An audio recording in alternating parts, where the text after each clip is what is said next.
Les 7 églises décrites en Apocalypse 2-3 existaient réellement au moment où l'apôtre Jean a écrit l'Apocalypse. Elles ont aussi un sens spirituel pour les églises et les croyants aujourd'hui. Ces lettres ont été écrites d'abord pour communiquer avec ces églises, répondre à leurs besoins du moment.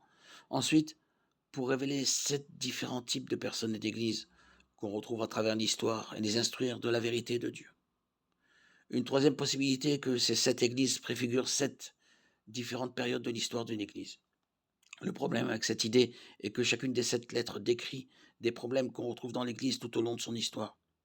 Il est possible qu'il y ait une part de vrai, mais il y a beaucoup trop de spéculation à ce sujet. Nous devons nous concentrer sur le message que Dieu nous donne aujourd'hui par leur intermédiaire.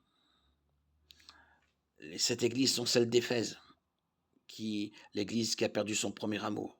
Apocalypse 2, 1, 7. Smyrne, l'église qui subira la persécution. Apocalypse 2, 8, 11. Pergame, l'église qui doit se repentir. Apocalypse 2, 12, 17. Thyatire, Apocalypse 2, 18, 19. L'église qui a en son sein une fausse prophétesse. L'église de Sardes, Apocalypse 3, 1, 6. On appelle l'église endormie.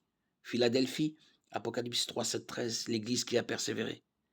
Et enfin, la 7e église, l'église de Laodicée, l'église tiède.